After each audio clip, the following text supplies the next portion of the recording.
The year is 2024. PBS Plus has just launched, bringing the world's streaming services to 4,387. How can anyone be expected to go through all this content? Fear not, loyal passengers. Captain Joe Shoes and his first mate Mez are here to travel through space and time to bring you the best nuggets pop culture has to offer.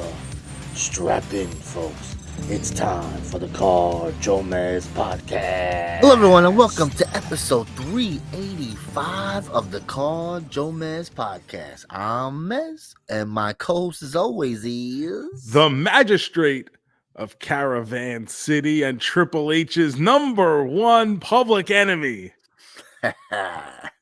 That's right. I'm Captain Joe Shoes from the JoeMeZ podcast. Yeah, you are, buddy. No contracts coming your way to sign with WWE since then, right? I mean, this Sunday, Gomez, let's get right into it. We put out our first kind of emergency episode following up on Triple H's comments following the Royal Rumble at the press conference. Obviously, you and I both had issues with it. I probably more than you, more animated than you in discussing said problems. Definitely. And I would like to take this opportunity to say to Triple H that I hope you're still having a great week, pal. I hope Sunday went well. I hope Monday, as we record this, Raw's getting ready to go live in Tampa. I hope it goes great. I hope you're able to push away real world issues and just enjoy $5 billion, because now at least there's a dollar amount attached to human life for you. So I just want to say, I hope you're still able and always able to enjoy this great week. I don't know, bro. The word out now is CM Punk got hurt at the Royal Rumble, so that week is over. It's a terrible week now. Of all the things. And I don't know how true this is. I heard it was from taking the double arm DDT from Drew McIntyre. He tore his tricep, which is, number one, a torn tricep absolutely fucking sucks as an injury. Second time he's done it recently. And it's the other arm this time. Oh, Jesus, that's rough. That's rough. So at some point, you just look at it and you go, can this guy catch a fucking break? Because it feels he's wrestled so inconsistently since, coming back to AEW, and then he got hurt, and then he came back, and then he got hurt again, almost right. It feels like every time he goes out there now, he's getting hurt. And I don't even know. That could be just me, my perception, because I don't keep close tabs on it, but that's the way it feels like now. And that fucking sucks, man. No, it does. Every time in AEW he's gaining momentum, there's an injury. Every time it was like, all right, let's see what they do. Hurt, out, hurt, boom. So it sucks. And now here we go. WrestleMania season, right? The rumor main event maybe for one of the nights. CM Punk there. Not no more, bro. He's going to be out easy 3-4 months now with this kind of injury. They said it needs surgery. I don't know if he's going to try to work his way through it. I mean, that's not the kind of injury you can really work through. Yeah, no. So it sucks. It sucks because people were like excited to see him back, right? Like excited. Okay, all the potential matchups that exist. It's basically a completely different roster from when he left the first time around. So there's plenty of big time first time matches or matches with people at different stages of their careers at this point. The Rollins is a big time main eventer now, whereas Punk was probably gone by that point, So there's a lot. Shield, right? He didn't he bring in the Shield? Wasn't he right? It was him and the Ryback, right? And then the Shield came. Isn't that what was that debuted? What it was? It might be. Honestly, I think so. So of course, there's lots changed, bro. This was CM Punk's first match, the Royal Rumble. He wrestled 2 house shows. This was his first TV appearance in the ring, and look at this, already done.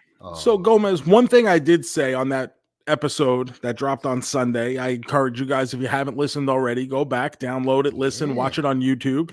I'm still not a fan of the Royal Rumble, of the show this year. The Royal Rumble is usually my favorite event of the year. I found it very underwhelming this year.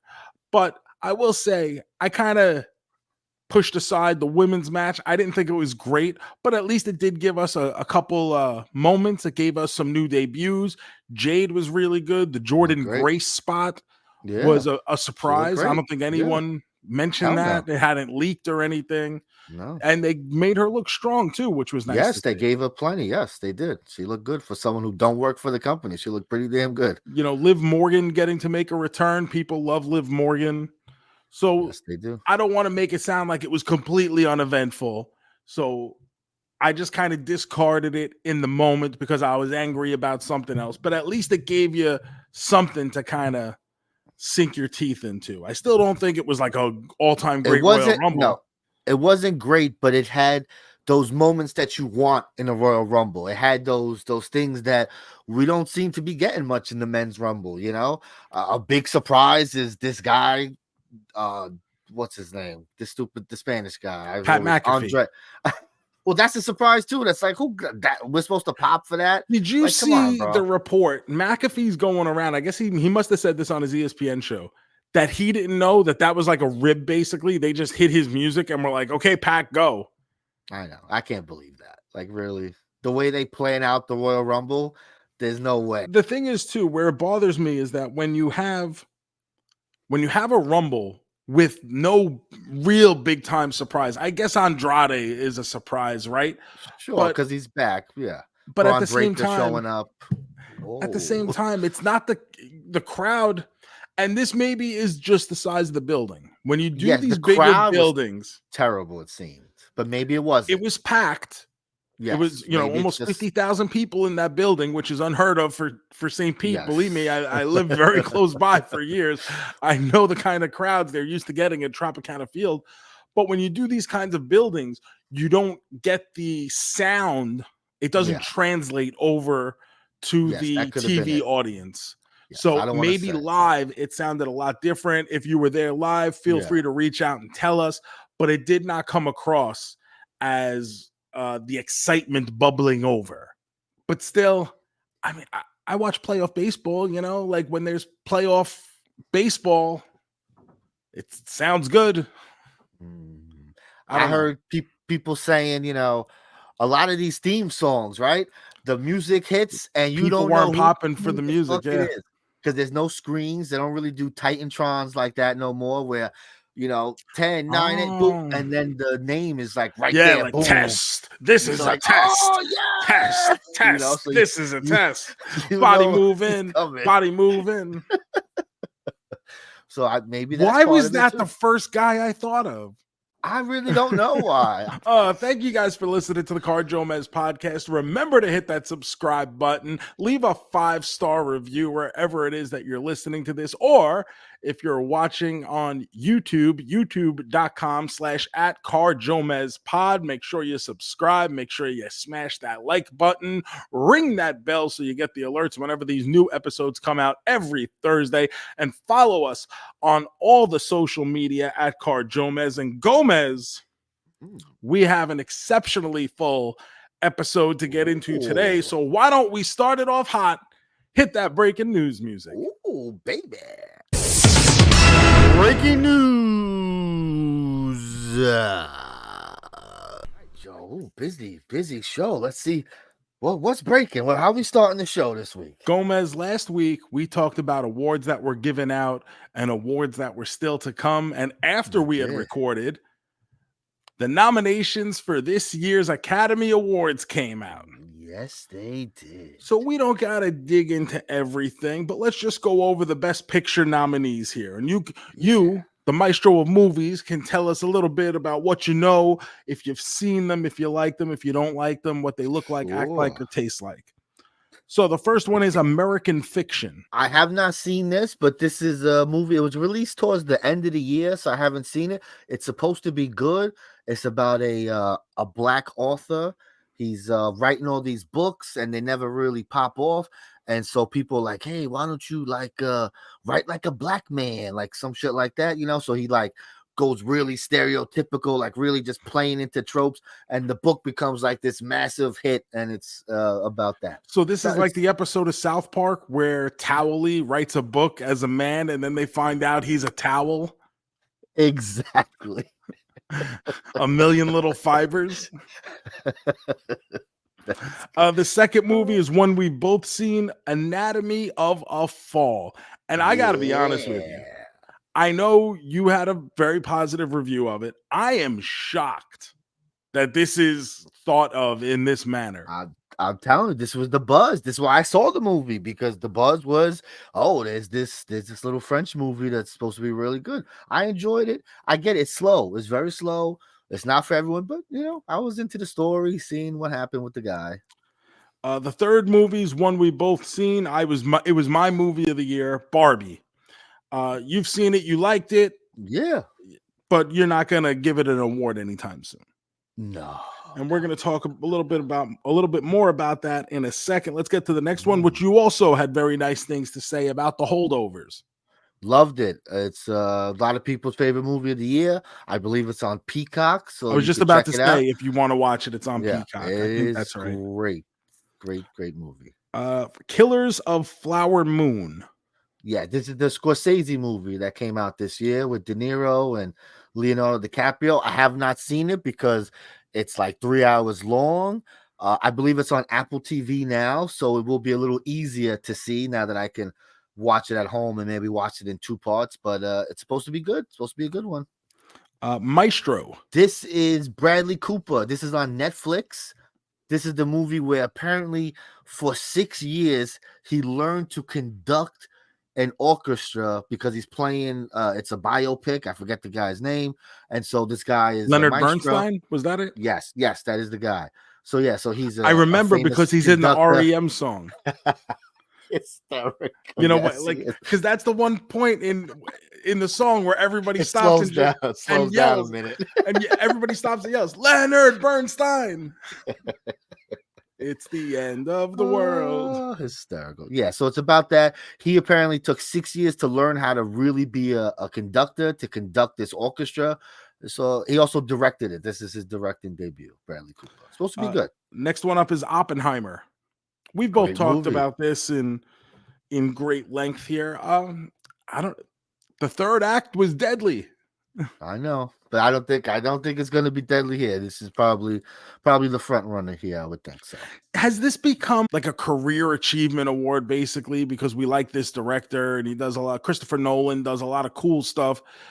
So, like, this is a movie with obvious flaws. Sure. It's also a big movie that made a lot of money with some big performances. Like, this is a movie that the Academy digs. Next up, Past Lives. So I haven't seen this one. This is a movie I've been hearing about all year. It's I don't want to say a multiverse movie, but it's about a lady who finds out what would have happened if she took another direction in life, something like that.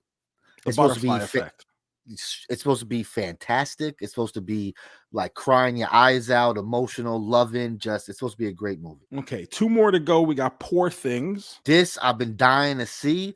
It's my double main man, Latimos. Is his last name, if I'm saying it properly. Yeah, he makes a lot of these weird, fucked up movies, but he's kind of gotten, I don't want to say mainstream because they're still weird and fucked up, but they got more mainstream people. This movie has Emma Stone.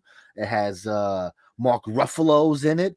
So it's got some big name people. It should be out on VOD soon. It's still in theaters if you could see it. It's supposed to be great, but it's weird. This guy is weird.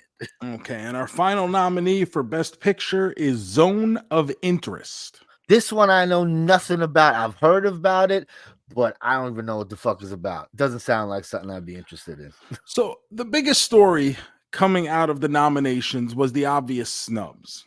People like to be happy for each other, and we're no different. But when there's a snub, we want to pile on. And obviously, you and I have been singing the praises of the dog from Anatomy of a Fall who was snubbed from Best Supporting Actor. Unbelievable. No respect. What's because he's foreign? We don't give foreign people awards? What's going on here? Roberto Benigni got a Best Actor Oscar. Unbelievable. It was one of the greatest moments in the history of that program.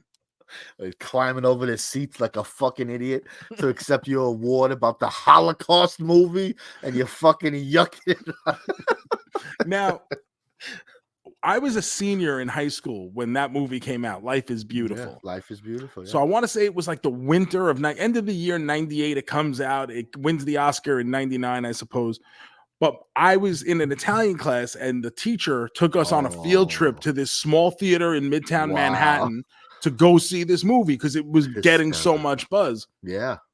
So it's 15 or 20 of us in this class who go to see this movie, and we watch it, and it's a very serious, heavy movie. Yes. You know? Yeah, bro. So we see it at the end, the lights come up, and a couple rows behind us, there's this guy and his companion, and people start turning to me and they say, "Hey, you got balls. Go say what's up to him. Go say what's up to him. You'll talk to him." So I go over there and I say, "Excuse me, are you Joe Pesci?" And the man looks up and he goes, "Yeah, what the fuck do you want?" And he laughs like he's having a good time. Yeah, he's obviously joking around. And we all go over, we have a little quick chat with Joe Pesci. He was very, very nice. You know, he said some words to us. We told him we were in Italian class. My teacher was there, whatever. So he goes, "Hey, why don't you ask your teacher what this means?" He starts cursing at us in Italian. I love it. That's great. Well, that's my experience getting to see the Roberto Benigni classic, Life is Beautiful. I remember it because Joe Pesci cursed at me. That's good. It's a great story, bro. So that's really all I wanted to talk about the Oscars. I cannot believe this fucking dog did not get nominated. Messi. We say animal actors all the time, so that should not be stopping him or prohibiting him from qualifying for an award nomination. I want to see a special award. Give this dog his shine at the awards, please, folks. Oh my God, absolutely. There's got to be some vignette or something they can film where he brings out the Oscar or presents it or something. Maybe I could see him being a presenter, walking the carpet. Oh, shit. With a little tuxedo and bow tie. Oh, I love it. Because this dog can do amazing things. Amazing. Imagine you do who's hosting the Oscars this year? Jimmy Kimmel is hosting the Oscars. Imagine Jimmy Kimmel working with a dog of this talent. I can see Jimmy doing a thing with the dog. Come on, Jimmy, don't let me down. Messi and Guillermo. That's good. Oh, the dog eats his lunch, gets sick. It's perfect. It's perfect. You know, I'm not gonna sit here and be like a Jimmy Kimmel ass kisser. I think he's pretty good, though. I think he's very good when it comes to these hosting things. I think he's excellent. But you put Jimmy with the dog, that has the opportunity for magic, baby. Ratings going through the roof. Now I'm excited. I may actually watch this show. I can't wait. March 10th. It's a long time away. Damn. JoeMeZ, I got into a lot this week. You know, we had our one movie that we were supposed to watch, but I actually took care of a lot of business. Really? I'm interested to hear about this business you took care of here, baby. So the first thing I want to talk about is a show over on Disney Plus, Echo. Now, we basically buried the fuck out of this show before it even happened. Wait a minute. I thought you were done. You've been superheroes and me need a break right now. I have a responsibility to these people to provide updated opinion and analysis of what is out there in the world that they could possibly want to watch. And I take that obligation very seriously. I understand. Got to be on the post. I get you, baby. So I sat down and I watched 5 fucking episodes of Echo. Oh, he loves you, folks. And you know what? It exists. It's not horrible. I hear it's not bad. It's not great, but it's not great by any means. Yeah. If you completely took the Marvel part of it out of your thinking, out of the equation for how you process this show, it's simply just another show. And it's okay. Maybe you keep watching it, maybe you don't. But it's the Marvel part that hurts it. Sure. Because no one knows who the fuck this character is. No. And now she's getting in touch with her Native American past, and she has to embrace the meaning of family. And it's very convoluted just to bring us back to the Kingpin. And the Kingpin, who I think is a good character, I don't feel like he's been established enough within the Marvel universe to really be carrying a show right now. I agree with that. You know, everything we've seen Kingpin in is the Daredevil show, the Hawkeye show, and he's there and he's present and he's noticeable, but he's not been built up to the level where he can carry this. And the character of Echo certainly doesn't have that kind of panache.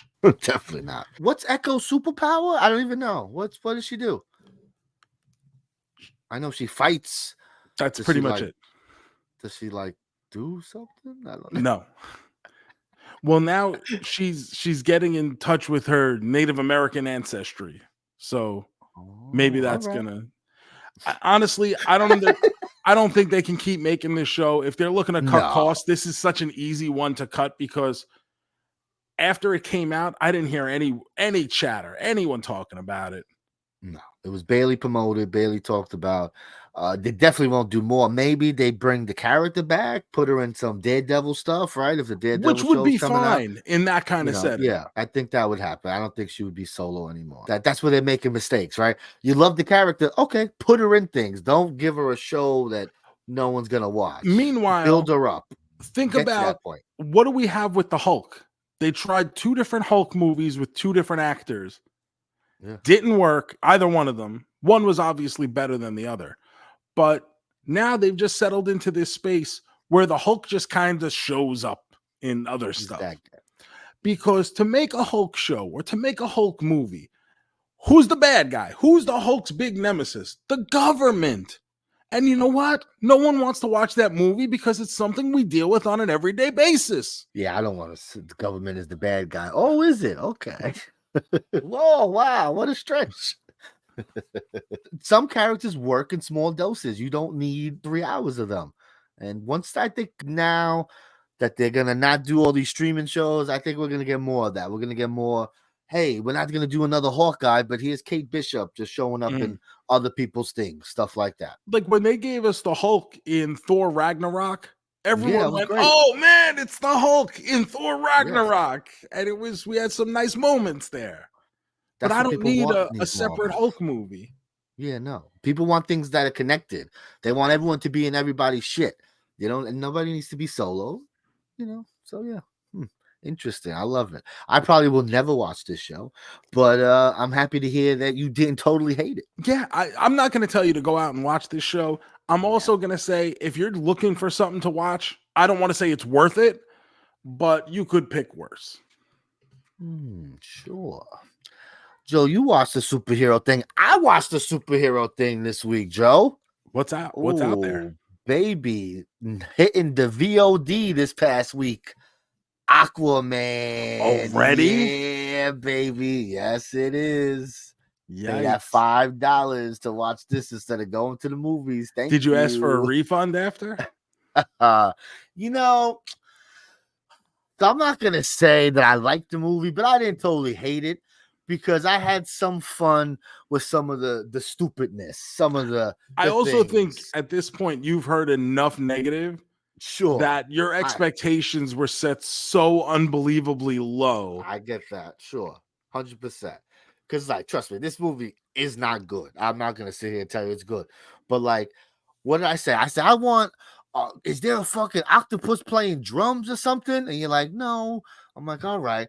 But you get Nicole Kidman riding a shark motorcycle, bro. That was pretty awesome. Okay. That was a cool design. You had mentioned the submarine that's the octopus thing. That's pretty cool, so there's some cool things in here. James Wan is still having fun in the world and stuff. The problem is a lot of the stuff is just kind of there, they don't focus on it or have so much fun with it. So it's oh man, look, that looks cool, but then nothing's expanded on. So that's a little annoying. The story itself, yeah, whatever. It ain't great. I kind of don't like what they did to the bad guy because he was on this mission and then he kind of gets sidetracked to do another guy's mission. Nah, bro, just kill him because he killed your daddy. That's all we need. Because I did like that about this, that it's actually now it becomes like the Bush invasion of Iraq where you're just there to steal gas. if it's just pretty much a sequel where we're building off of everything that happened in the first movie, which is something we don't always get in these superhero movies. Correct. The second movie is usually something totally different. So I did appreciate that. That's like, all right, we're still doing that. Jason Momoa is just like showing up on set in his like street clothes and just kind of, what are we doing today? It seems like I told you he's basically the same character from Fast X. Like, that's not really how Aquaman was in the first movie. Like, he was obviously like a broy guy, but not like this. Like, big stupid idiot must fight punch. Jason Patrick is great, the brother. So there's some things to like. This movie is totally cut to shit. You can tell. The movie starts where it seems like Aquaman is a single dad. Like, he's like, oh, it's rough out here doing this thing on my own. And then they kind of show the redheaded girl, Mira, like, oh, yeah, she's here too. And then she disappears for like an hour. And then Boba Fett is just sitting there, like, feeding the baby the whole time. He's like, to single parents. And they clink, what are you talking about? You got a wife, Also, we can't bring this baby in the water. Like, stop leaving him out here alone. Leave him with the army that's in the water to protect you, my king. Come on. So yeah, it ain't great, but it ain't the worst thing DC's done. A very fitting end, I will say. What a movie to end on. Just a goes nowhere, no need for it. If you wanted to encapsulate the whole DCEU in a movie, it would be this Aquaman movie. Yes.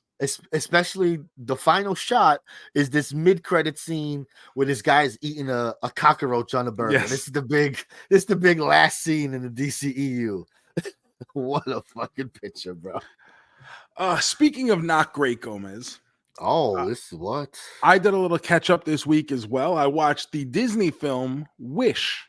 Oh, yeah, that's right. That finally dropped. It had our man Chris Pine in it. It's a Disney movie. Obviously, I had interest, but not enough to really force myself to go out and see it. Finally said, you know what? I'm just going to sit home and watch it. And I did. And very underwhelming. It's not great. It's not terrible. Same there. The songs, okay. Songs aren't great. I did like the songs, but I don't love them. Yeah, I agree with that. Like the villain song, it's okay. Not it's not great a banger at all. Villain song. No, it's not a banger villain song. You always get a banger villain song, and it's just like, it's okay. I get what they're doing. Not okay. I did enjoy Chris Pine. I thought he was great, as the evil sorcerer guy. So I just don't like the motivations of the character of the bad guy, the bad king, the evil king. Steals all your wishes, bro. He can't. But the thing is, he doesn't even realize the power he holds. He's stealing it just for the sake of it.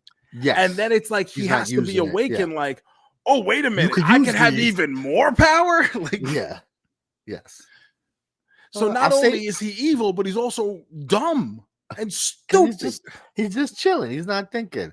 I'll say the movie, to me, like, it's slow and builds. I'll say the climax, the third act, I think is very good. I think it's the best part of the movie. I think they build to the showdown and everything. I think they do a good job with that. And I think that's why I leave the movie a little more like, oh, that wasn't so bad, because it ended on a high note for me, I'll say. I still give it a double main man. It's a 2-star movie. Like 2.5, maybe I gave. It's not but much. I agree with that. It does pick up at the end. So the finale part of it is pretty good, but the whole time you're getting there is not the most enjoyable hour and a half of your time. Did you enjoy all the little Easter eggs that were sprinkled throughout this movie to celebrate the Disney 100? I noticed a lot of characters, but like at some point I was zoning out because it just wasn't holding me. So I was just like, oh, all these Bambi characters all of a sudden. And then I, went back to my phone, look up. Like, I wasn't feeling this movie. No, I get it. So it sucks that this is the movie that had this done. I know. This is supposed to be the big celebration of Disney. It's just kind of ho-hum. You would think they would really hammer home, like really make that, like, this got to be a thing. Like, we got to make sure. And it wasn't, because even the promotion, how How many times do we forget there was the a Disney promotion movie left coming a out? lot to be desired. There was You an know? awful lot of people who didn't even know this movie was coming out. Yeah, so maybe they knew they didn't have a good one. That's a shame. That's a shame. And I don't think I don't know. I don't think we get one this year. I know we get some Pixar movies this year, but I don't think we get a traditional Disney. We had Inside Out 2 this year, I believe. Inside I Out saw a 2 trailer and for. yeah, that's in June. I think there might be something at the end. Also, remember we get all these movies getting re-releases. Yes. Like Soul was out this week. I saw. Yeah. Yeah, so I don't know. We gotta check the box office, see if anyone's going to see that, because I can't imagine. JoeMeZ over on Amazon Prime. Now, remember, Amazon Prime is going to start charging people for ad-free programming, which I thought that's what we paid for already to even have it in the first place. It's just so ridiculous. But Amazon Prime, if you never really go through it, it is like your go-to spot to find weird documentaries. And the other day, I was sitting around, I said, I wonder what kind of weird documentaries I've been missing out on. And I found one called Batman and Me. And this is from 2020, actually. You can stream it on Amazon Prime for free right now if you have it. It is about a guy named Darren Maxwell, who's an obsessive Batman collector. And he has rules to his collection, but he is legit addicted to his Batman collection and alters his life around being able to collect these things that he feels he needs in his collection. It is, as someone who is very seeped into the collector community, this should be like a cautionary tale of what you don't want to be. Oh, wow. Okay, this is crazy. Because the man doesn't even seem to be enjoying himself. He's simply doing it because he does it, and now he has this OCD about it. Oh God. And that's terrible. He's trying to like kick it, I guess, but he's just so caught up with it. And I'm just going, oh my God, I never want to be this guy, because he seems miserable about it. That's so interesting, because wow, okay, I'm gonna have to check this out, because that's very interesting. And he's got such cool pieces, and he's tracking down rare stuff. And from the toy collector perspective, or someone who likes Batman, you can look at his stuff and be like, oh, that's pretty cool. Oh, that's cool too. Oh, this is also, and that kind of stuff is cool. But the point of collecting is that you get some kind of joy out of it, right? Yeah, I would hope so. You collect anything because you like it. Yes. And I'm sure at one point he did like it. But there was a turn in there somewhere where it just became something he does because it's something he's done. And that was very, very harrowing. I'm just like, oh my goodness, I got to get rid of everything before I become Darren Maxwell here. Wow. All right. I'm at Amazon Prime. I'm going to check that. Amazon is definitely one of those apps where you don't go on it because it's a terrible interface. It's collected terribly. The user interface that I don't like it. It's very difficult to find stuff. And then on top of that, they mix in what's free to Prime subscribers and then what you have to pay for. So you may see something in your feed and click on it, and then it's like, oh, pay $4.99 to unlock now. And it's like, what are you doing? Yeah. It's true. So it's like, if you hear something's dropping on Amazon, like, you go do it. If not, Amazon is just a forgotten app. But we say this with Tubi all the time as well. Tubi has such weird stuff and weird deep cuts that when you go there and you start messing around, it's like, oh wow, like there's a treasure trove of unheralded material here. And with Amazon Prime, these documentaries that you get, especially for geek culture stuff, video game documentaries, collecting documentaries, a toy store near you is on there. So there's like a lot of that kind of cool stuff that I appreciate because my interests are in the same realm. So this was a cool thing to find. I don't know. I know plenty of people who like and collect Batman, just not to this extent. So I got to see a lot of items that I wouldn't have gotten to see otherwise that exist. And I was like, oh, wow, that's pretty damn cool, man. Joe, I watched the show this week. I don't know if you would have any interest in it. I'm not sure. It was on Netflix. It's called what's it? Masters of the Universe. What is it? What is this? What's this show called, Joe? What is this? I hate you. Bro, a new He-Man show dropped. Come on, baby. Oh, yes. Masters of the Universe Revolution. This is basically, I guess, the part 2 of the Kevin Smith trilogy that they announced that they were going to do years ago. And this is the second phase of that. We got 5 new episodes, JoeMeZ, which I have been critical of the fact that after all this time, we are only getting 5 new episodes. And this is the full part. It's not like there's a part 2 of this coming out like there was the first time around. This is all of it. What did you think, JoeMeZ? I like hearing what you think when it comes to this. With Masters of the Universe, I'm too close to it. You know what I mean? Sure. No, so that's why I watched this, because I want to be I want to talk to you and I want to hear. So I watched both parts, when they came out, and I remember liking it. Okay. But I guess I don't remember. See, in my head, I forget that the other part happened where, right? Because the first part ended with Skeletor getting the sword, right? That was like the big hook was Skeletor getting the sword, and the end of the first half. That was the very first episode. Yeah, but the whole season, I'm saying, is about him being in power and stuff he becomes Skele God, yes. And then I forgot then the second part, that's already done with. Like, they already move on. Correct.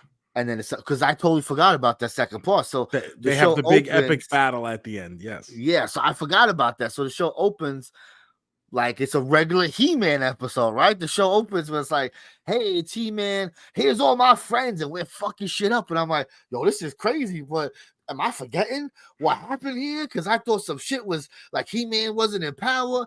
So I forget they had wrapped this stuff up. So I was confused. But this is what happens when a show takes 100 years in between seasons. Mm-hmm. This was a show I enjoyed, and I was looking forward. I was like, oh, man, I can't wait for this. Then it comes, and I'm like, wait, what happened here? So that messed me up to start. But, that's what. Now, let me also say, just to piggyback on that, because this has a different title, whereas the first part was called Masters of the Universe Revelation, this is Masters of the Universe Revolution. Yes. It's listed in Netflix as a separate show. Jesus Christ. Guys. So if you go into this, it doesn't have a thing. It doesn't have the recap of I was going to ask with any other Netflix show. Yeah. It'll give you like a 2-minute series 1 recap or what you to refresh your memory going in. But because this is listed as a completely different show, there is no recap coming into this. You see, I was going to say, did I miss the recap? Did I hit the button? There you go. Because I was so confused. I was like, how is there not a recap? I must have fucked something up. Crazy. So then the show starts and we get into the show. And I did remember the motherboard stuff. Like, that did start coming back to me, that Skeletor was going to try to go deal with those guys and hook up with them. So I got on board. I gotta say, these 5 episodes, they fly by so fast. Before you know, I'm like 1 episode left. I'm like, oh shit. There's some crazy battles. I thought the animation was cool. I thought the voice acting, there's a lot of new people this year because there's some new characters introduced. 2 big voice actor changes. My least favorite last season, I said Sarah Michelle Gellar just wasn't doing it for me. As Tila, she was replaced this time around by Melissa Benoist, who is Supergirl. Yes. Who I thought was an immediate upgrade. Yeah. Yes, 100%. And then also as well, I don't think this one was quite as glaring, but Queen Marlena was Alicia Silverstone in Revelation. In this, she's played by Gates McFadden. She didn't really have a big role in Revelation, so you're not really missing the Alicia Silverstone part of it, but Gates McFadden was fine. The other voice problem, there's 2 big ones for me, is Stephen Root as Cringer / Battle Cat. His voice just does not work for me in that role. Did he usually talk, this Battle Cat? Is this something that they did for this? Did he talk in the original series? He talks. But he's got a very scaredy cat when he's not Battle Cat. Yes, that's right. Oh, yeah, okay, that's right. Yes. Okay. But for whatever reason, this Stephen Root, where he's like trying to talk like a wizened philosopher or something that. I get it. That doesn't work for me. And I hate to say it, but the Mark Hamill Skeletor voice still bothers me. Because to me, he was doing something. I felt he was being a little different because it was kind of different Skeletor. Because he's technological Skeletor now. So what is it? Skeletech. Skeletech. That's what it is. I thought that was cool. Would you get a Skeletech toy? Is that something you would get? I don't think the so. Design was cool. There is a King Keldor figure that Mattel has just announced. And he was voiced by William Shatner, which was hidden. It was like, oh, we have William Shatner. All of a sudden, it was like, is that fucking William Shatner? A little distracting because he's so famous, but I thought he played a good role. I didn't think it was so bad, but it's just like, whoa, this is William Shatner. JoeMeZ, are you familiar with the character of Gwildor? Do you remember Gwildor? That was amazing to see. They did the tie-in. Is this the first time they've done bringing animated this guy Gwildor, into yes. This was cool. Yes, bringing the guy from the Keymaster from the Dolph Lundgren movie. I thought that was cool. Did they get a guy? The guy sounded just like the guy. Like he did a very good impersonation. He did. You know who it was? It was actually the guy from Netflix who was credited as his voice, Ted Biaselli. Oh, because I thought he did I was like, is this the same guy? It sounds just like him doing everything. I thought the voice was great, and his mannerisms and his inflection were terrific. And afterwards, I would like checked it up on IMDb right away, and it was like, I was like, wait a minute, no, like he's like one of the head guys at Netflix Animation. That's crazy. And he's the guy doing the Gwildor voice.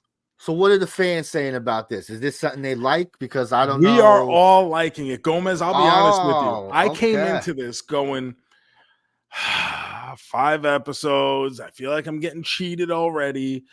But when it comes down to it, they gave me 5 episodes, and I like the fact that now we're at the point where we're just starting right in the middle of it, Yes, that's what I mean. Like we don't need the whole story laid out. We don't need the whole thing of Adam realizing he's He-Man. It's like, no, the story is already exists. We can jump right into the middle, and now here's the story. And basically, you get a 5-episode miniseries that is tight, it's concise, it has a beginning, it has an end, and the plot brings you there. There's no wasted time or motion to get you from A to Z. And the credit scene at the end in episode 5 was chef's kiss.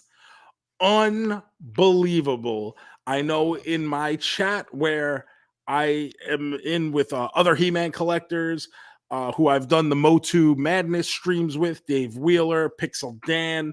We've talked about it. And that scene, I popped so big for, because earlier when they're showing Keldor's backstory or how he became Skeletor, they show Hordak as voiced by Keith David, who is wonderful in this, by the way. Yes. They show him kidnapping the baby. They make a point of showing that to you. So it's got to come back at some point, but then like the story evolves and it goes on and nothing's there. So when you get that final scene at the end of the woman's voice in the Horde outfit and you say, oh my God, like Janice from Friends, oh my God, because Adora is coming to Masters, and I could not be more excited. So funny. This is good. I'm excited. So you're saying there's one more part in this? This is a 3-part thing? There's going to be another chapter. Yeah, whatever you want to call it. A season, a chapter, whatever qualification they're using. It seemed like they wrapped things up pretty nice, right? Like it seemed like if this was the end. Well, for this series, for this segment, it was wrapped up, right? But they leave you with the out at the end, because now there's who will become Princess Adora, She-Ra, is still working for the Horde because she doesn't know any better, because she was kidnapped as a baby. And she's going to try to fix Hordak, and then they'll come and get their revenge. And then I would assume the conclusion is going to be she turns good, realizes, takes her mantle as She-Ra. And then I don't know if that will lead into anything else from there. I hope it does. And my biggest thing is, you know what? I'm 42 years old. For as far back as I can remember, from the time I started having memories, I've loved the Masters of the Universe. And if you're just going to give me every couple of years 5 episodes of banger He-Man content, then so be it, man. Obviously, sure. I would want more. Take it, yeah, of but course. if they're going to be bangers like I thought this was, I enjoyed the fuck out of this. I watched it 3 different times already in full. Fucking love it. I love it. Yes. If this is if it's going to be like this, where I'm going to get bangers and have these little use characters like Gwildor, who I hated for years, and be put in a position where I'm going to be like, oh my God, they really made me like Gwildor. Are other fans liking him too? Are they happy that he's in here? Are they annoyed that he's in there? Everyone I have spoken to who has an interest in Masters of the Universe, we have all agreed. Everyone I've spoken to, every single person, I've yet to hear from one person even who did not like this or had major issues with it. Okay, maybe little nitpicky bullshit here and there. I heard from one person who hadn't watched it yet, who their big thing was, is it woke? And I go, I don't even know what that means. What does that mean? A girl punches someone? Did that make it woke, bro? Like, because the last time Teela had to pick up the mantle when He-Man got killed.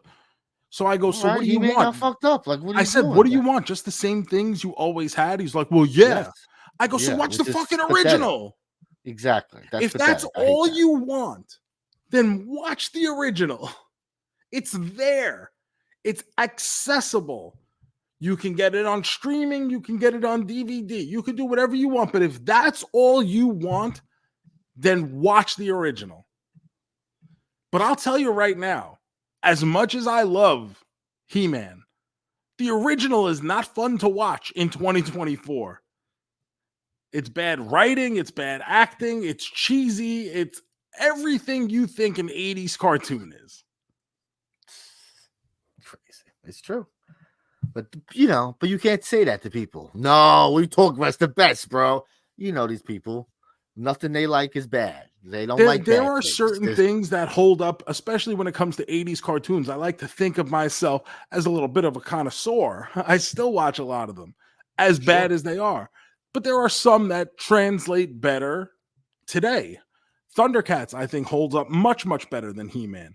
G.I. Joe, for all of the cheesiness and kitschiness that's involved in there, I still think is better than Masters of the Universe. But then you watch other things like Teenage Mutant Ninja Turtles, I think is fucking terrible. Real Ghostbusters, fucking terrible. Mask, really, really bad. Oh, I remember you rewatching that and just like, this is the worst thing I ever saw, bro. Oh my goodness. Then you have certain, Silverhawks is okay. Certain things are okay. Brave Star, not great. These shows were made to push toys and stuff, and nothing more. Because they didn't think children had the attention spans to follow along to any kind of episodic writing. So it was just there. Hey, here's a villain. Here's his plot of the day, and here's how the good guy's going to stop him. Make sure you buy the vehicle you saw in Act 2. Yep, that's all it was. So yeah, of course, things now they put detail into things. Those new Ninja Turtle cartoons are better. We got 5 episodes of Masters of the Universe Revelation here, and as I'm watching all 5 of these episodes, I could probably tell you 26 figures from these 5 episodes that I want Mattel to make. Whoa, I love to hear that shit. It was cool because they had He-Man and all his friends were there. Like, it was so cool to see everybody. It was awesome. If I want to be nitpicky, in the first part, in the Revelation part, there's a whole thing about how if you leave Preternia, now you don't get to go back. And all of a sudden, like, He-Man's dead dad and his old friends come in, and then they're like, all right, our work here is done. We're going back to Preternia now. But that's because Preternia wasn't around, so they were kind of at the in-between. But he brings down King Grayskull and the Bionatops to help out, and then you see all these other people. That's nitpicking, though. I'm not going to let it get in the way of a good story. I love it. Did you have a favorite episode? Was there one in particular? Because I did love The one where Skeletor and Hordak, that fight was great. I thought that was really cool watching them fuck each other up. I was like, oh, this is awesome. I love just like Skeletor being a badass, like for I'll be once. honest, You know what I mean? I've always been a big fan of the Horde because the Horde figures when I was a kid came out toward the end of the Masters of the Universe line. So I had them all, and I was a little bit, even if it was only a year older, I have more established memories of having those figures. You know what I mean? It wasn't from when I was so young, but just even having that one more year of development makes such a difference in the way you're able to remember things. So I've always been a fan of the Horde. So getting to see Grizzlor and Leech and Mantenna when they come in to kill the Rock guy, Stondar, that was a big one because the Rock character, I clearly, vividly remember when he was being introduced into the toy line, the commercials of him and Rockon, the two rock people coming down from the sky. And then they were both like formally introduced in the Power Tour stage show, which I got to see at Radio City Music Hall.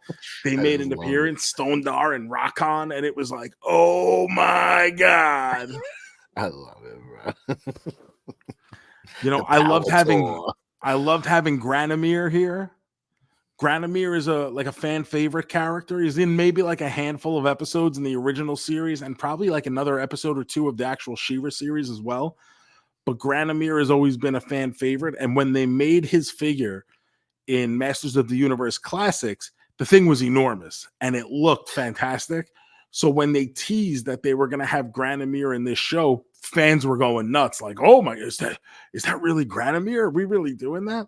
And I just thought they really hit it out of the park, man. There's no notes. I loved it. One last thing. Did you like He-Man got that new sword and had like a little sexy outfit? Did you like that? Did you like I like that they're up.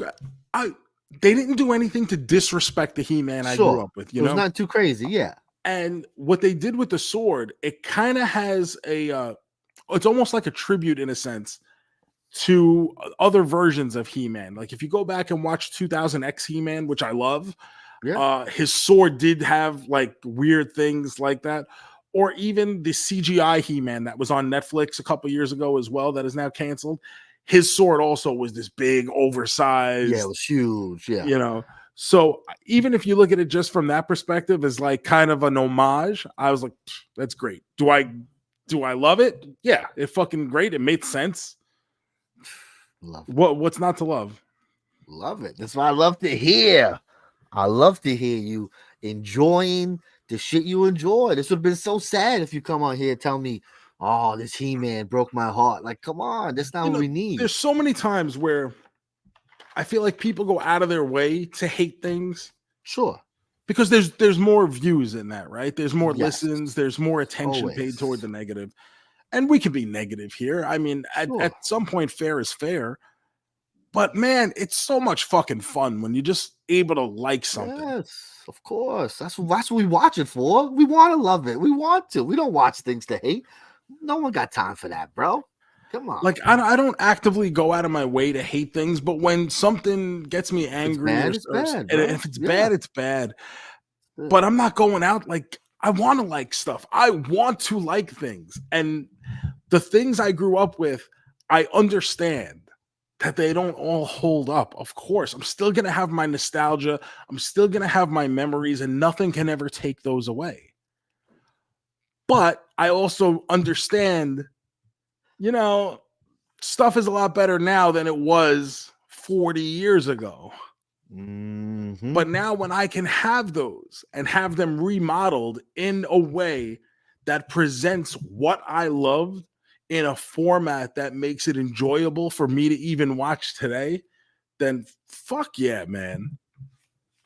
You heard it, folks. You have any interest in He-Man, check this out. It's good. It's 5 episodes. They're about a half hour each. You're talking about 2.5 hours of total viewing time. So it's not like a week killer. And it does go by very quickly. And if you're one of those like spot the guys, if you grew up on Masters of the Universe, there's plenty of times where you're like, oh, and that's this guy. Oh, and here's that. And oh, So it's very cool for a lot of those. And I think with a lot of the designs they do and a lot of the situations, if you're still collecting the Masterverse figures, I think there's going to be a lot of cool things coming from these 5 episodes. All right, Joe. I don't have anything else I watched except for our main event, baby. Wrapping up musical month, getting ready for our month of love. Ooh, baby. We combined the two to bring us Mamma Mia, available on Netflix. Oh, baby. The music of ABBA turned into a musical. Ooh, Joey, what does IMDb say? What's the official storyline here? The story of a bride-to-be trying to find her real father, told using hit songs by the popular 70s group ABBA. There you go. That's all you need to know. That's it. Boom. So this is very interesting to me. Now, it's called a jukebox musical. I've never heard the term jukebox musical before I did my research today. And then I got very angry because nobody has ever told me the term jukebox musical before. But this is similar in the sense that a juke, for those of you who don't know, like you could figure it out. It's instead of having original songs, we use popular songs to get the story across, which is kind of like what Moulin Rouge did for us last week. Although for some reason that term didn't pop up during my research. But this movie comes out in 2008 and it is based on a Broadway play. So they turned it into, someone had this idea. They wrote a play saying, we're going to have this story and base it on the songs that already exist from ABBA. And then it got translated into a musical movie in 2008. Runs an hour and 48 minutes. IMDb gives it a 6.5. Rotten Tomatoes only 55%. The audience score is 66%. But what I find very interesting, JoeMeZ, you got a lot of big names in this movie. You got Meryl Streep, Pierce Brosnan, Colin Firth. Like these are big time people. They do stuff. The budget for this film, $52 million. Okay. The worldwide gross, $694.6 million. Wow. Crazy. Must have killed in Greece. It's killed internationally. Domestically, it made $144 million, but Still internationally, $550 million internationally. That's basically, we have a film that takes place in Greece, is based on Swedish music, has an Italian title, is played in English by American leading actors. A little bit of everything. At the time, it sets the record for the biggest weekend premiere for a musical. Okay. It beat out Hairspray from the year before this in 2007. It is still the highest grossing Broadway adaptation into a film. Sure. Okay. Beat out Grease from 1978. Interesting. It is the 12th highest domestic box office raker in 2008. Number 11, right ahead of it, was Sex and the City. Oh, wow, really? And right behind it, The Chronicles of Narnia, Prince Caspian. I think that's the second one. Not good. Number 1 that year, do you remember? 2008, The Dark Knight. The Dark Knight, $530 million domestically. And to show you how big that was, number 2, I was going to say, what's number 2? Is a difference of $212 million. It's like The Incredibles or something. What's number 2? Iron Man. Oh, wow. That's crazy. That's right. Crazy. And that was huge for Iron Man to make that money back then, too. Forget about it. So I am an ABBA fan, and JoeMeZ almost didn't want to pick this movie because I didn't like the fact that we had recognizable pop songs in Moulin Rouge, so he was going to pivot around this. But I was kind of interested in this because I want to, as someone who does enjoy ABBA, I want to see how are you able to put a fucking story. How do you make it work? Yes. I get it, yeah. Now, let me be honest with you people.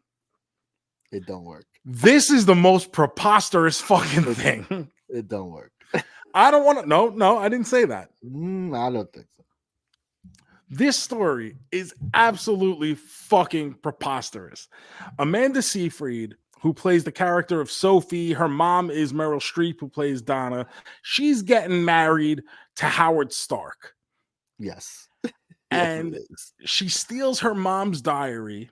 She's never known her father her entire life. She steals her mom's diary and goes back through the pages, invades her privacy, and sees that there's 3 potential guys who all could be her father. So she goes behind her mom's back and invites them all to her wedding under the guise of Donna wanting to see them one more time. And these guys don't know each other, and happenstance happens to bring them together. And all of a sudden, the music of ABBA takes over and leads us through the whole thing as we try to figure out who Sophie's real father is, all the while trying to put a wedding together, all the while dealing with Donna's will they, won't they, do they still have feelings for each other with all 3 of the suitors, who are Pierce Brosnan, Stellan Skarsgård, and Colin Firth. It's a who's here, JoeMeZ. Yes. And we get Donna's 2 best friends who were in her singing group back in the day, Rosie and Tanya, as played by Julie Walters and Christine Baranski. Christine Baranski popping up a lot on this show because we just saw her in The Grinch, obviously. Yes, she is. Julie Walters, I think best known for playing Molly Weasley in the Harry Potter movies. Yes, there you go. Very true. Yes, that's right. And even Stellan Skarsgård, he's the only Swedish guy in this movie, to celebrate the history of ABBA here. I think he's best known, for me anyway, as playing Dr. Selvig in the Marvel Universe. Yes, that's probably his most biggest. He's in tons of stuff, and he's in tons of stuff. He's that guy. And he's the daddy Skarsgård. That's yes. So that's his most popular thing, is giving us those two crazy Vikings. Yeah. Well, I mean, he did go work for Loki in the first Avengers, so I would think that's pretty important. Fucking bad guy, dancing naked in the rain. So we get a lot of singing, a lot of dancing in this movie, and within the first couple of minutes, I mean, you kind of know that you got to accept the rules, right? Oh, yeah. The movie explains to you, in any movie, you have to suspend your disbelief. Sure, of course. And the movie will kind of lay out what the rules are, right? And it'll say, this is what we're going for. Strap in. Just, you're either with it or you're not. And Moulin Rouge was the same way, right? We said it was the first couple of minutes are a good litmus test for whether you want to be here for the entire movie. And I think that also applies here with Mamma Mia. And JoeMeZ, I ain't going to fucking lie to you. Within the first couple of minutes, I'm taking a look at Meryl Streep, who's one of the most decorated actresses of our lifetimes. Yes. Pierce Brosnan, one of the most dapper gents that we have ever seen on the silver screen.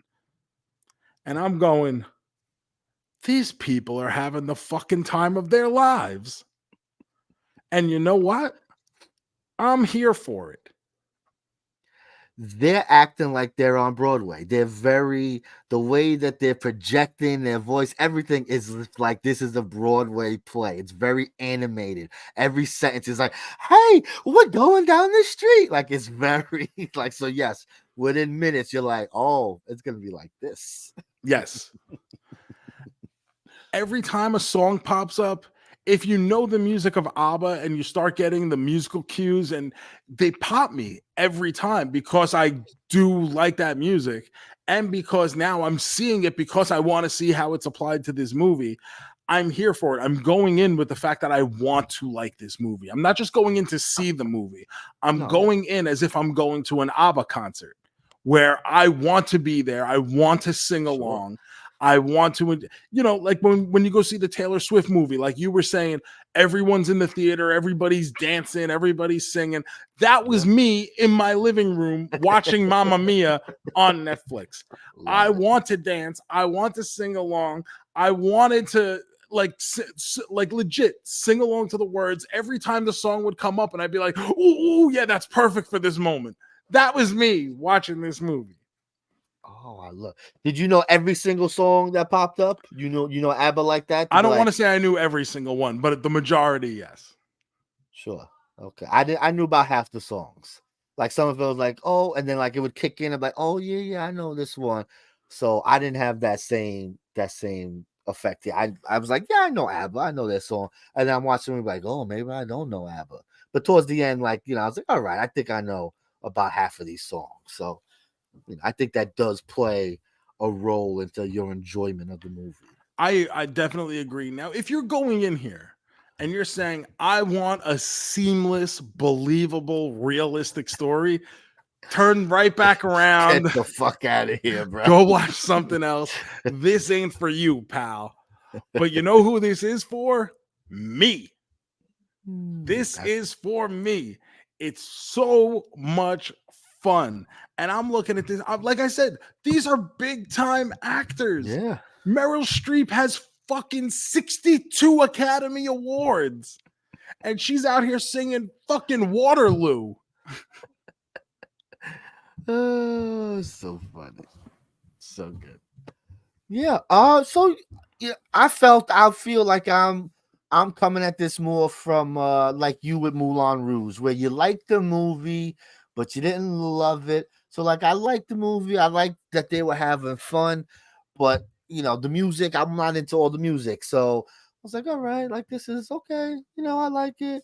But I wasn't standing up, singing and dancing like you were. So it wasn't like that for me over here.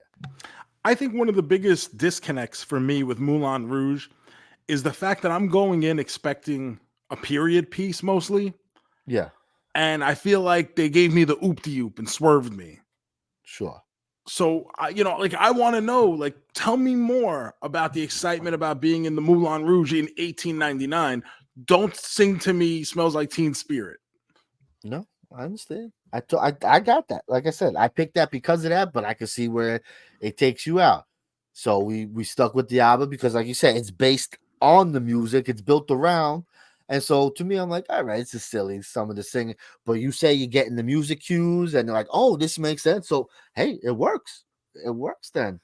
I'm the one who's not connecting with it. But if you're connecting with it, then it sounds like it's gonna be your shit. Look, I love that smile. Look at that smile, Joseph. Look at that smile. My goodness. I'm gonna hit some music because I want to see that smile. Look at that.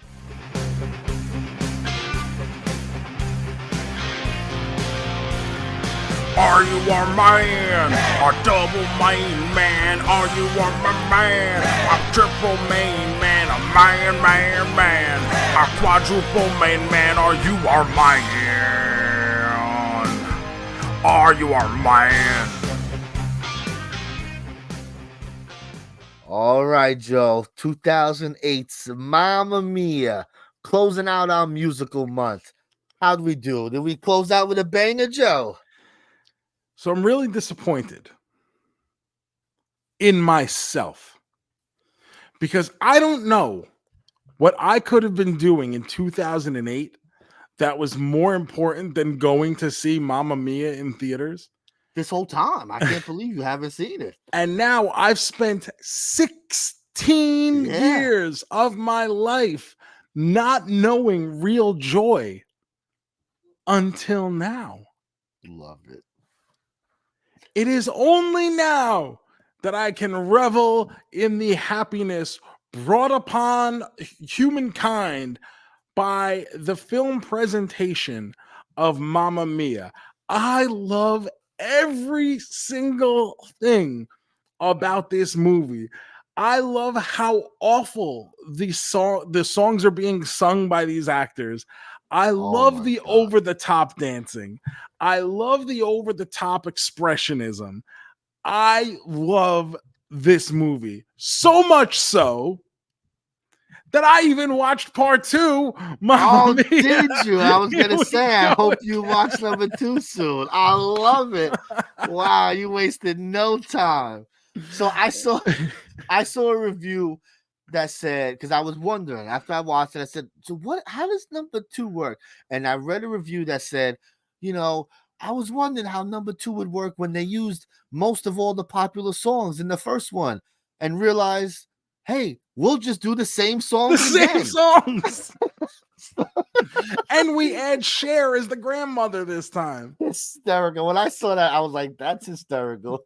They just redid the songs. Why mess with success? If it worked, right? JoeMeZ, I love this movie. Love. And the thing was, I was watching it and I was like, oh, I'll go to sleep, right? I got enough time. I can watch this movie and go to sleep and be fine. I was so jazzed up after this movie that I could not sleep. Jazzed up. So much jazz. Up. Quadruple. Main man. 4 stars. Love it. What would you give number 2? Was number 2 as good, or was it I'd give it a 3. A triple main man.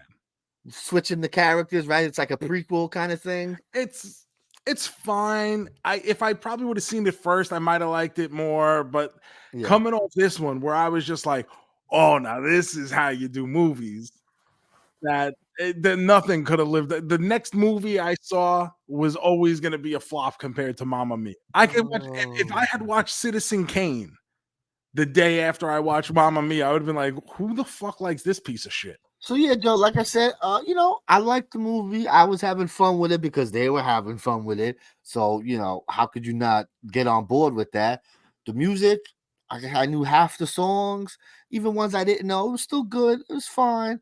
So, I'm gonna give it a 3, I think, because I just, ABBA, I guess I don't like ABBA as much as I thought I did, because I was like, oh yeah, I know their stuff. And I'm like, yeah, I kind of know this one. I kind of know this one. So I think that plays a factor in it. But again, the movie is not terrible. They're having fun. It flies by. It's great. An hour 40. God bless. It does go by in and out. So good. Before you know it, it's done. Give it a try. If you're on the fence, listen to our man Joe here. He waited so long. Don't just listen to me. Don't just listen to me. Listen to Pierce Brosnan. Don't listen to him. Who signed up for this movie. Not even knowing what it was. They just told him that Meryl Streep was attached and it was going to film in Greece. And he said, I'm in. I mean, what else do you need, right? Hang out with Meryl Streep in Greece? That sounds pretty fun. Don't just listen to me. And you know what? Don't just listen to Pierce Brosnan. Ooh, listen to Colin Firth, who says, if heaven exists, all I want to hear God say when I get there is, I personally thought you were very good in Mamma Mia. That's a testimonial you can take to the bank, deposit it, and earn 0.3% interest on. Oh, that's a good percent. 0.03% interest. Oh no. Oh, I love it. All right, so musical month sounds like we had a good time. I think Moulin Rouge ended with an absolute banger.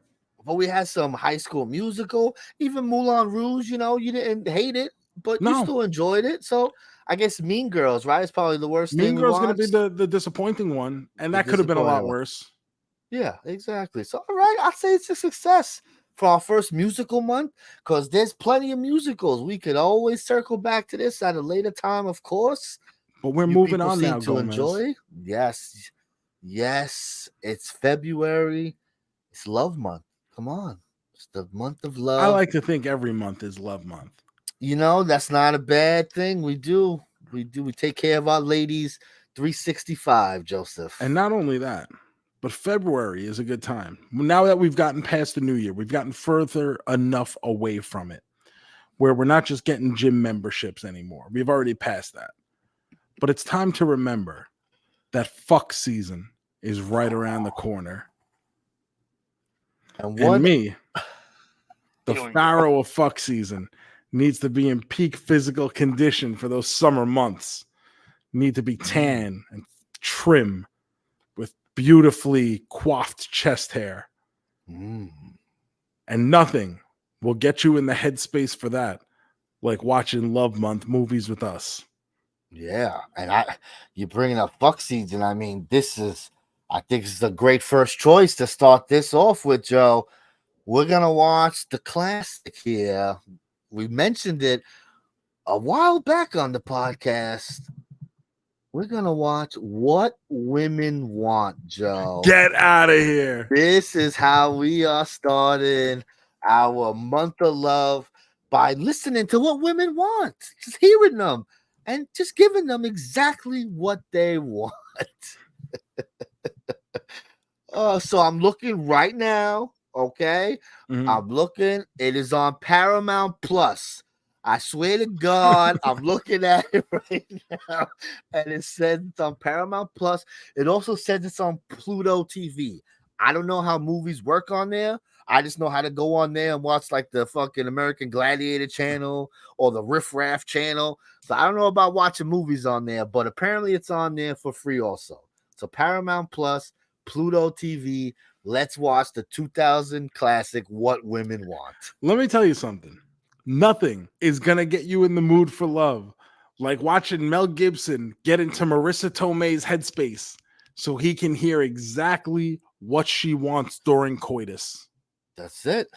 Oh, I'm excited. I think you guys are gonna like that, right? Because it's all you guys when we talked about it, everyone came out I love that movie. I was surprised. I couldn't believe it. I didn't know it was such a hit. Movie rules. I think I seen it one time many years ago. I couldn't tell you anything about it other than Mel Gibson, hearing the ladies. So I'm excited to check this one out, bro. He steals her whole marketing plan. Oh, what a piece of shit. He shit. takes all the credit. Bro, stop spoiling the movie. What are you doing? I can't help it. I'm excited. The Earl of Excitement over here. Well, Earl, that's JoeMeZ, we got to get out of here before I get overexcited. Hit some music. You're too excited. Let's get out of here. It's now time for the big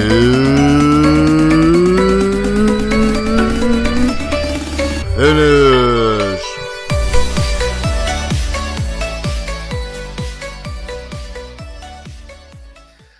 All right, Joe.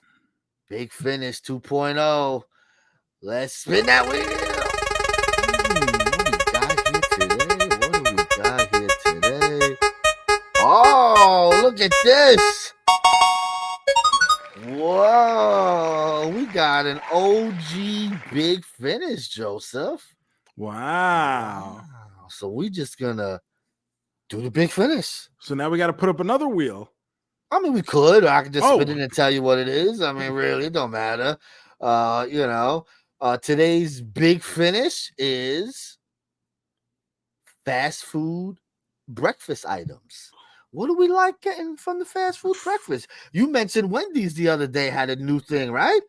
Yeah. Maybe Wendy's will be on the list. Cholula breakfast burrito. Let's find out. Here we go. Listen, number one, hands down, not even a question. If you question it, you're wrong. It's the steak, egg, and cheese bagel at McDonald's. It's pretty good. Pretty good. I'm still going to go with my number one, Team McGriddle, baby. Absolutely not. The best with the round egg instead of the folded egg. Ooh. Number two, also a layup. Burger King French toast sticks. Whoa, I didn't even think of that. I wasn't even thinking French toast sticks. That just fucked my whole shit up here. Oh, man. Fuck. All right. Maybe that's number three. All right. Oh, wow. So they don't make this no more? But do you remember the Burger King Egg-normous sandwich, Joe? Remember it? I think I invented it.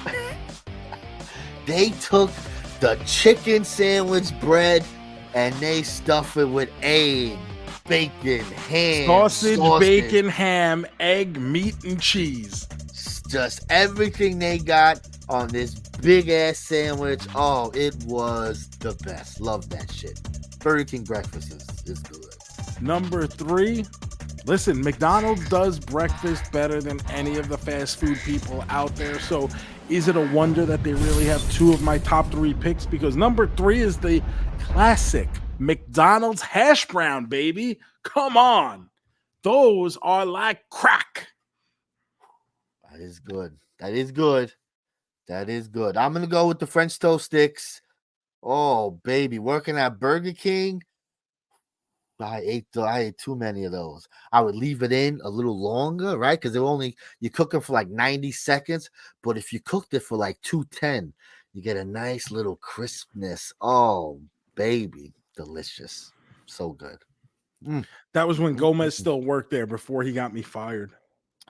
Here we go. Now I'm going to have to explain this story because people are going to be asking. Thank you guys for listening to the JoeMeZ podcast. Appreciate you guys more than you know. Remember to like this podcast, subscribe to this podcast, leave us a 5-star review, follow us on all the social media at JoeMeZ, and join our Facebook group. It's free. Just simply search JoeMeZ podcast on Facebook and come hang out, chat with other like-minded individuals about what we're watching, what we're thinking about watching, or what we're eating. Maybe you want to talk to JoeMeZ about some French toast sticks and why they rule. Follow all my stuff over at The Joe Shoes. February 10th, Girard, Ohio. I will be at the Toy Convention. That's coming up. Major Wrestling Figure Podcast, WrestleMania weekend, the first week of April, sold out in Philadelphia. Man. Damn. Tickets went super quick. Well, I mean, it's not really good. I mean, it's fun for me. I don't know if it's... Yeah, but I mean, it's good. You get to perform in front of a packed crowd. That's good. Yeah, I hope I'm on the show. I just kind of assumed I was. No one's really told me yet. Well, maybe it's good. Maybe who gives a shit? We'll find out. Fuck that show.